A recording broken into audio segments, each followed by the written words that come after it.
कृष्णदास की प्राण न्योछावर, यह तन जग सिर पटक्यो, मेरो मन गिरधर छवि पे अटक्यो। तो कुम्भन दास जी, उन पर कृपा गोसाई श्री विठलनाथ जी की, उनके गुरु। तो एक बार, आज भी ऐसा नियम है नाथ द्वार में कि गोसाई विठलनाथ जी, जो कि श्रीमद वल्लभाचार्य जी के पुत्र हुए।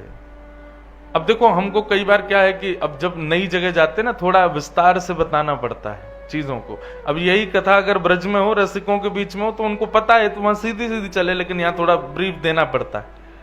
श्रीमद वल्लभाचार्य जी महाराज ने श्रीनाथ जी को विराजमान तो किया, श्री जी बाबा को विराजमान तो किया, परंतु उन्होंने ग्रंथों का अवलोकन और भक्ति का विस्तार में ज्यादा समय दिया। ठाकुर जी के श्रृंगार और भोग की सेवा इतनी ज्यादा प्रारंभ नहीं की। परंतु जब सेवा में गोसाई श्री विठलनाथ जी पधारे, उन्होंने राग, भोग और श्रृंगार, ये 3 प्रणालियां प्रारंभ कर दी ठाकुर जी की सेवा में। राग नहीं तो भोग, भोग नहीं तो श्रृंगार, तीनों भाव से ठाकुर जी को प्रसन्न करो। तो गोसाई विठलनाथ जी के कृपा पात्र श्री कुम्भन दास जी, कुम्भन दास जी का चरित्र आता है, बीच बीच में हम सुनाएंगे जो जो भाव लगेगा। तो श्री कुम्भन दास जी को आज पता चला कि गोसाई विठलनाथ जी का आज जन्मदिन है, और गोसाई विठलनाथ जी के प्रादुर्भाव दिवस पर आज भी नाथ द्वार में जलेबी उत्सव होता है। पूरे नाथ द्वार में जलेबियां, उसका नाम ही जलेबी महोत्सव है। जलेबी महोत्सव मतलब गोसाई विठलनाथ जी का जन्मदिन है आज, तो जलेबी महोत्सव। सब लोगों ने दुनिया भर के सामग्रियां ठाकुर जी की सेवा में अर्पित की। सब शिष्य परिकर अपने गुरुदेव के जन्मोत्सव में कुछ ना कुछ भाव रख रहे थे, परंतु कुम्भन दास जी बड़े उदास, क्या करें, क्योंकि कुम्भन दास जी के घर में बड़ा अभावग्रस्त जीवन था कुम्भन दास जी का। उनके 7 तो पुत्र ही थे कुम्भन दास जी के, और फिर उसके बाद भी उनकी एक विधवा भतीजी संग रहती थी। परिवार बहुत बड़ा था कुम्भन दास जी का, घर में खाने वाले बहुत थे, लेकिन खाने को लेने नहीं था। यही तो चल रहा है संसार में, किसी घर में खाने वाले बहुत हैं, खाने को नहीं है, किसी घर में खाने को बहुत है, खाने वाले 2 ही हैं, कुछ भी नहीं है। तो कुम्भन दास जी का जीवन ऐसा ही था, उनके घर में खाने वाले तो बहुत, लेकिन खाने के लिए कुछ नहीं। लेकिन कुम्भन दास जी बड़े चिंतित कि आज गोसाई जी का जन्मोत्सव और हम कुछ नहीं कर पा रहे। तो कुम्भन दास जी के पास एक गैया थी, बस उसी का दूध निकाल के उसकी सेवा करते थे, कुछ सामग्री बना के श्री जी बाबा को अर्पित करते थे। तो कुम्भन दास जी ने आज अपनी गैया को दान कर दिया, बेच दिया किसी को। थोड़ी बहुत जो राशि मिली, वो राशि ले जाकर के कुम्भन दास जी ने गोसाई जी के जलेबी उत्सव में प्रस्तुत कर दी। सब भक्तों के भाव गोसाई जी को पता चले, लेकिन जैसे ही किसी वैष्णव ने जाके बताया, बोले महाराज आज कुम्भन दास जी ने भी सेवा अर्पित की है। बोले कुम्भन दास, कुंभना पे इतना धन कहां से आयो भैया, कुम्भन दास तो बड़ा अकिंचन है, वाने कहां से सेवा करी। गोसाई जी को चिंता हो गई। गोसाई जी ने जब जांच करवाई तो पता चला कि कुम्भन दास ने अपनी गैया बेच दी, और वहां से एक ब्रजवासी से कछु धन मिलो वो लगाया हुआ है। गोसाई जी कुम्भन दास जी को बुलाए, कुम्भन दास जी आए, जय जय प्रणाम, दंडवत प्रणाम करी। जैसे ही आके कुम्भन दास जी बैठे, कुम्भन दास जी के मुख को देखते ही गोसाई जी के नेत्र सजल हो गए। कुम्भन दास जी बोले, जय जय, कहा भयो, आप इतने उदास क्यों हो? आपके नेत्रन में ये अश्रुबिंद, जय जय कोई श्रम है गो हमारी वजह से? ब्रजभाषा समझ रहे हो? समझना। अब बुलाया जब श्री जी के भाव के लिए, तो ब्रजभाषा ही चलेगी। बोले अश्रुबिंद क्यों? गोसाई विठलनाथ जी बोले, कुंभना कहा आवश्यकता ही, इतने वैष्णवन ने सेवा कर तो दई, फिर तेने अलग ते अपनी गैया कोई ब्रजवासी को बेच के ये रुपया ला करके तेने सेवा में काई को लगाए हो? जब तो पता है तेरे घर की स्थिति इतनी बढ़िया ना है, तो फिर जरूरत थोड़ी और जरूरी थोड़ी है कुम्मना कि धनते ही सेवा करी जाए। मनते भी तो होवे, तनते भी तो होवे, और मन और तनते तो तू पूरी पूरी करे। जरूरी थोड़ी तू धन की सेवा देवे के काजे ये सब करेगो। तेने गैया काय को बेच दी अपनी? कहा है गौवाते? उत्सव तो यथावत अपने रूप में रहे हो, तेने गैया क्यों बेची? कुम्मन दास जी मंद मुस्कान लगे और कुम्मन दास जी ने आज गोसाई विठलनाथ जी से कहा, बोले कि जय जय, मेरी वाह करनी को ये फल कि मेरे गुरुदेव के दोनों नेत्रन से ये अमृत बिंदु प्रकट भय मेरे काजे। मेरे पर दीन भाव रख के, दया भाव रख के मेरे गुरुदेव के नेत्रों से ये अमृत बिंदु मेरे काजे प्रकट भय। मुझे लगे कि वो करनी से आज मेरा उद्धार है गयो, कल्याण है गयो। आपने जो ये व्यक्ति का सबसे बहुमूल्य वस्तु क्या है व्यक्ति के पास? उसके अश्रु बिंदु। सबके लिए प्रकट नहीं होते बंधु। सदैव व्यक्ति अपने लिए ही रोता है। उसको जो चाहिए ना मिले, उसके साथ जो हो रहा है उन परिस्थितियों की वजह से वो रोता है। दूसरे के लिए अश्रुबिंद प्रकट होना ये बहुत कम होता है। लेकिन आज कुम्मन दास जी बोले, मेरे गुरुदेव के नेत्र सजल भय मेरे काजे। मेरा तो उद्धार आज ही है गयो। यदि अभी मेरे प्राण निकल जाएं तो निश्चित है कि मोकू श्यामा श्याम की गोद प्राप्त होगी। क्यों? मेरे गुरुदेव ने आज दया करके मेरे ऊपर दीन भाव से नेत्रन से अश्रु आए। नाथ, भले ही मेरी करनी आपको अनुचित लगी हो, पर मेरी या सेवा से आप मेरे प्रति दया भाव रख रहे हो। मेरा कल्याण तो यही ते है क्यों? बंधु, ऐसे भाव ये श्री जी को प्रिय लगते हैं। सब भक्तों की श्रृंखला देखी जाए और उनके अंतरंग भावों को जब देखा जाए तो हम दूर दूर तक नहीं है उनके समीप में। दूर दूर तक भी हमारा कोई समागम नहीं है। हम स्पर्श तक नहीं कर सकते उनके भावों का। मीराबाई हो, कुम्मन दास हो, सूरदास हो, इन सब की योग्यता ही यही है। ये श्यामा श्याम को श्रेष्ठ मानते हैं, उसके अतिरिक्त कुछ भी नहीं। हमारे यहां पत्नी भी हमारी, बच्चे भी हमारे, सब कुछ हमारा। और उसके बाद ठाकुर जी भी, हाँ ये भी हमारे हैं। प्रेम गली अति सांकरी, तामे दो ना समाए। और हमने तो 25 बैठा रखे। और प्रेम गली में घुटन है जाएगी ठाकुर जी को, जामेंगे ही ना। बंधुओं, ये बातें ना सुनने में बड़ी आपको अटपटी लगेंगी, लेकिन ब्रजरस भैया है ही अटपटो। वहां श्यामा श्याम के अतिरिक्त और कुछ भी यदि आप लाना चाहोगे तो वे सबसे पहले चले जाएंगे। कुम्मन दास जी के 7 पुत्र मैंने बताया ना, परंतु उनसे कोई पूछता तो वो बोलते 1.5 पुत्र हैं मेरे। क्यों? बोले, एक तो चतुर्भुज दास जिन्होंने गोवर्धन वासी सांवरे ये पद गाया, आज सुबह हम सुना रहे थे। ये पद श्री चतुर्भुज दास जी ने गाया। तो 1.5 पुत्र कैसे? एक पुत्र छोटा था क्या? बोले नहीं, एक पुत्र में सेवा तो इतनी नहीं थी, पर मंदिर के वैष्णवों की थोड़ी सेवा, गौशाला की थोड़ी सेवा वो करता था, इसलिए उसको आधा पुत्र मानते थे। बाकी के श्रेष्ठ पुत्र थे, लेकिन भगवत भजन नहीं करते थे, इसलिए कुम्मन दास जी उनको स्वीकार नहीं करते थे। देखो, ऐसे कुम्मन दास जी, हम लोग हो सकते हैं ऐसे? हम लोग कभी नहीं हो सकते। इसलिए मैं पहले ही कह दूं, ये कथाएं चर्चाएं सुनने तक ही सीमित रखना। अगर लागू करने पे आए ना अपने ऊपर, तो जी नहीं पाओगे संसार में। आज वृंदावन लाखों लोग पहुंच रहे हैं, लेकिन वृंदावन रीति से यदि कोई चला गया तो वृंदावन से वापस नहीं जा पाएगा। कल मुजफ्फरनगर में कथा चल रही थी, वहां मुझे स्मृति आई पूज्य श्री राधा बाबा महाराज। गोरखपुर में विराजते थे, लेकिन कभी वृंदावन नहीं गए। क्यों? वो कहते मैं अगर वृंदावन गया तो वापस नहीं आ पाऊंगा, इसलिए गोरखपुर में ही वृंदावन प्रकट कर लिया। तो वृंदावन सांचो धन भैया, ये हरिराम व्यास जी कह रहे हैं, इसलिए कह रहे हैं क्योंकि इसको कमा लिया तो फिर और कुछ कमाने लायक बचोगे नहीं। कोई व्यक्ति चाहे मैं बनारस में भी रहूं और मैं बिजनेस भी करूं और वृंदावन भी मेरे चित्त में रहे, संभव ही नहीं है।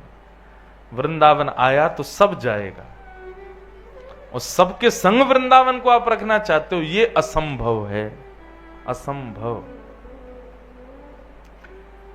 कुम्मन दास जी के एक पुत्र की मृत्यु हो गई, जो 1.5 पुत्र बोलते तो आधा पुत्र जिसको मानते थे उसकी मृत्यु हो गई।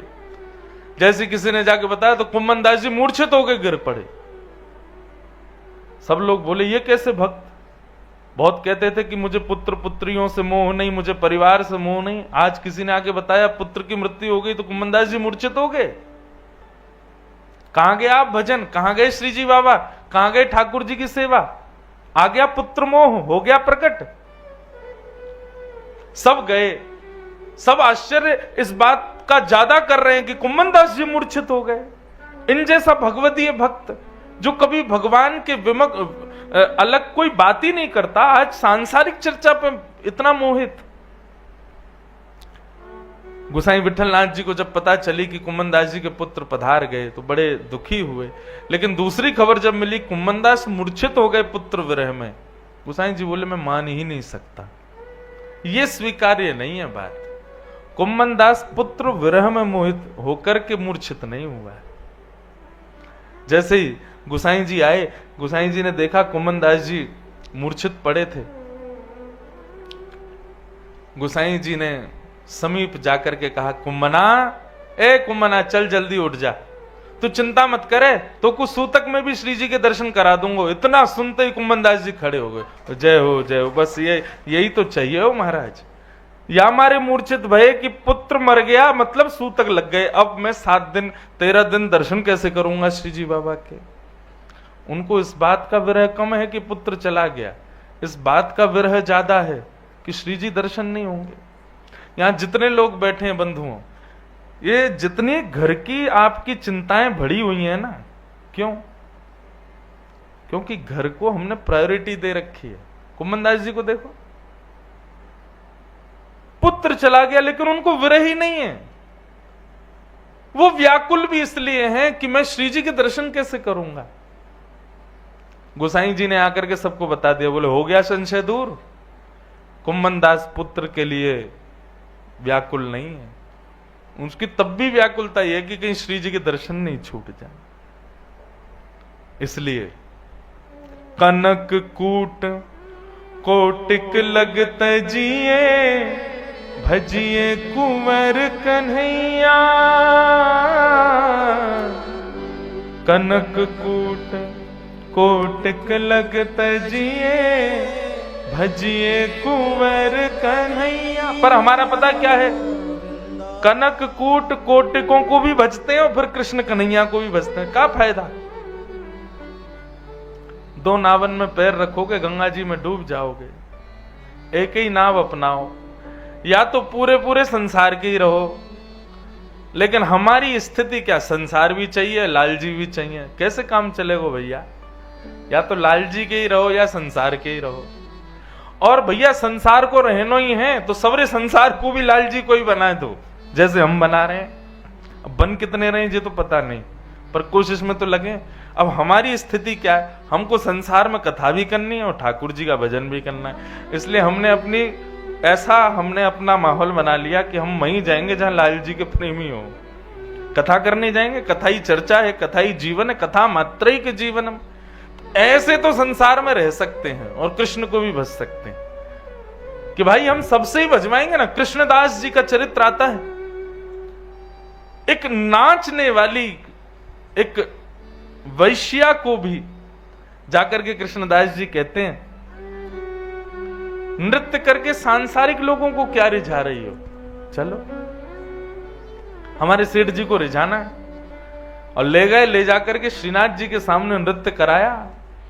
जैसे ही उसने देखा सेठ जी कौन है, त्रिभंग लली ठाकुर जी, एक भुजा ऊपर नीचे नेत्र, दूसरी भुजा कमर पर, मोहित हो गए। मेरो मन गिरधर छवि पे अटक्यो, ललित त्रिभंगी चाल पे चल के चिबुक चारु गड़ी ठटक्यो, मेरो मन गिरधर छवि पे अटक्यो। कृष्णदास किए प्राण न्योछावर, यह तन जग सिर पटक्यो, मेरो मन गिरधर छवि पे अटक्यो। इसलिए हरिराम व्यास जी जो कह रहे हैं उस बात को सुनो। कनक कूट कोटिक लगत जिए, भजिए कुंवर कन्हैया, कनक कूट कोटिक लगत जिए, भजिए कुंवर कन्हैया, वृंदावन साचो धन भैया, वृंदावन साचो धन भैया, हे वृंदावन साचो धन भैया, हे वृंदावन साचो धन भैया। हो जहां श्री राधा चरण रेणु की, कमला लेत भलैया, जहां श्री राधा चरण रेणु की, कमला लेत भलैया। ये विषय, ये बात व्यास जी की इतनी प्रिय लगती है मुझे। जहां श्री राधा चरण रेणु की, कमला लेत बलैया। कमला कौन? लक्ष्मी। राधा रानी की बलैया नहीं लेती हैं, चरण रेणु की। किशोरी जी भी जब चल के चली जाएं तो उनके चरण चिन्ह जहां छप जाएं, वाकई कमला बलैया ले रही है। जहां श्री राधा चरण रेणु की, कमला लेत भलैया,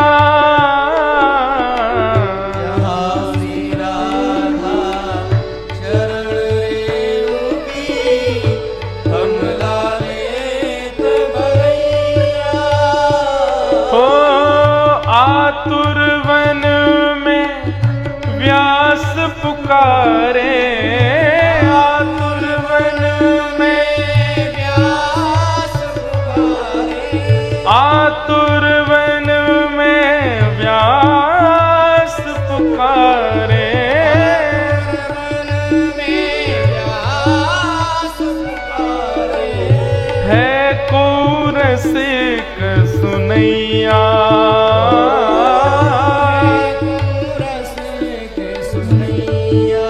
वृंदावन साचो धन भैया, वृंदावन साचो धन भैया। श्री वृंदावन साचो धन भैया, वृंदावन साचो धन भैया। श्री वृंदावन साचो धन भैया, वृंदावन साचो धन भैया। है को रसिक सुनैया। सुनैया मतलब सुनवे वारो। कोई ज्ञानी सुनैया, विरक्ति सुनैया नहीं, रसिक सुनैया। रसिक, रसिक की परिभाषा क्या है? जो रसो वही शह, श्री कृष्ण के और श्री जी के भाव में सदा उन्मुक्त रहते हैं, ऐसे लोग ही ब्रज रस को सुन सकते हैं, समझ सकते हैं। सबके बस की बात ना है इनको समझना। देखो बंधुओं, एक बात आपको स्पष्ट करें, श्री जी की, ठाकुर जी की प्रत्यक्ष लीला, उसका वाचन यदि कहीं भी हो ना, तो उसमें अधिकारी अनधिकारी का भाव रखना चाहिए। इसलिए हमारे रसिक जन बहुत कहते हैं कि जितना हो सके लीलाओं को गोपनीय रखो, लीलाओं को जल्दी प्रस्तुत मत करो। हम अपनी